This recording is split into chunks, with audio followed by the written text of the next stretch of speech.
Good morning. How are you doing today, Peggy? Good morning, Arrow. I'm fine, thank you. I love the idea that you are continuing with your writing. I'm a writer as well, and I just love the idea that people are placing their thoughts out there for others to tap into. Listen, I call it a curse because I just cannot not write. Everything is a story. I see people, they're not people, they're characters. I see action, it's not action, it's a plot. It is. Um, yeah. And what's so fascinating about it is that people don't realize that when they walk beside me, oh, they're part of the story. I'll go home and I'll write it because you're right. I can't stop either. That's the one thing that you and I have in common. I know, like I say, it's a curse. Everything I see is a story. Yep. But it's kind of wonderful too. Um, I so enjoy it. Do you like writing about Shim? And the reason why I bring that up is because I'm always talking about my dog Jazzy, and I love the story about Shim. Being out there with the horse apples and stuff like that. Because Jazzy would just roll around in it, and I think there's a story there.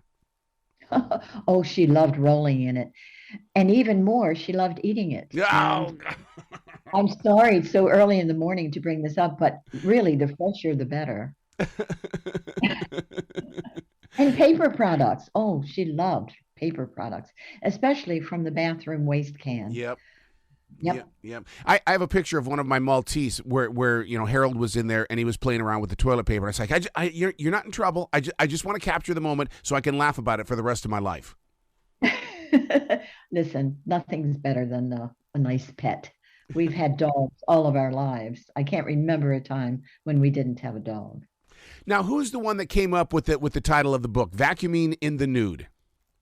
Well, actually, it's a metaphor. Oh. And it is, I do use it in the book, and there is a story behind this.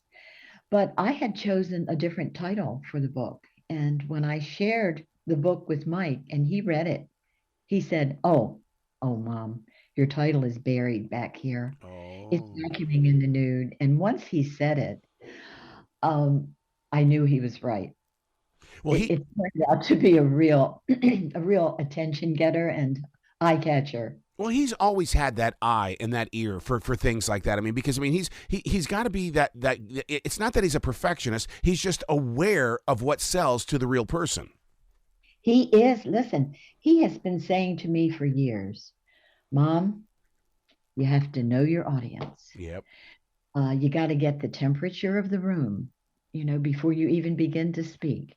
And it's so true. And he knows my audience, he knows his audience. And so we went with that. And I'm glad we did. It is very clever.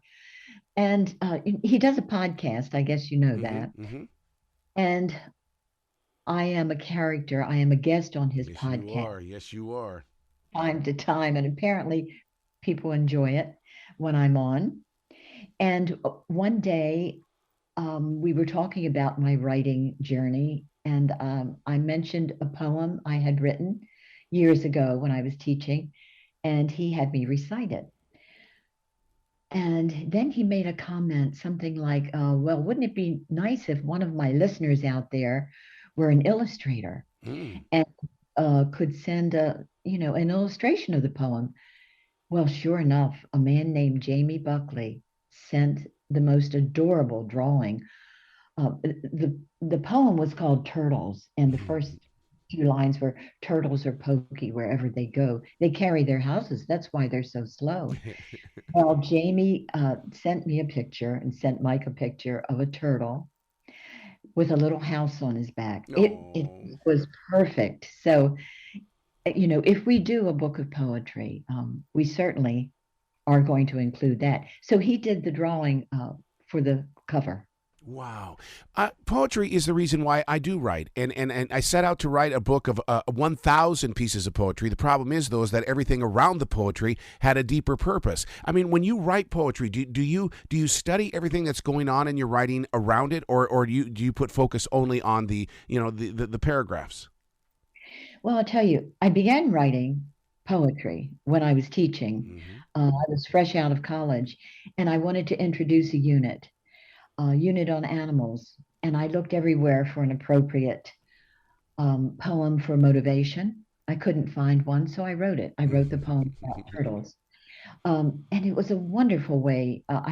Had a third grade class.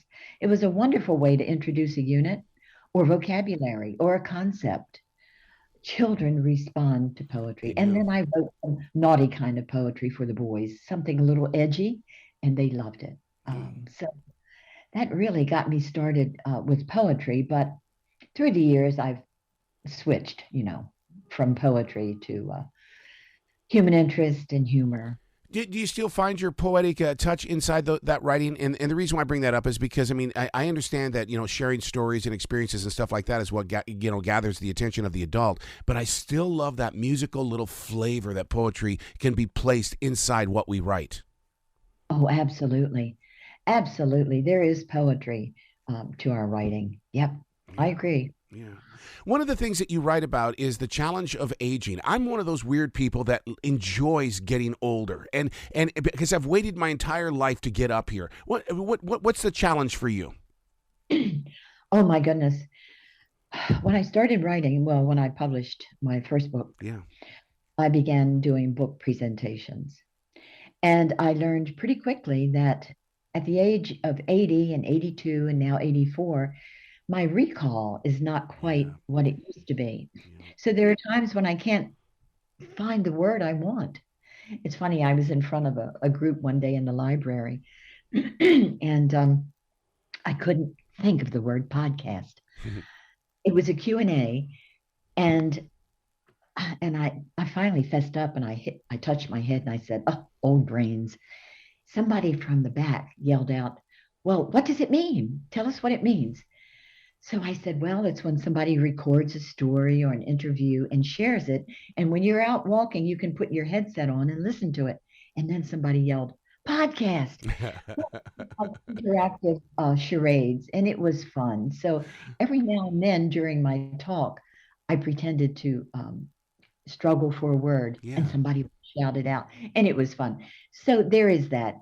There is my less than perfect body. Listen, I just went on a bunch of TV shows and I saw so many women with skirts mid thigh, long, long, beautiful legs crossed for the camera. And here I am in my black slacks, tennis shoes, and colorful top. So there is that. You don't look like you used to look. But there are advantages.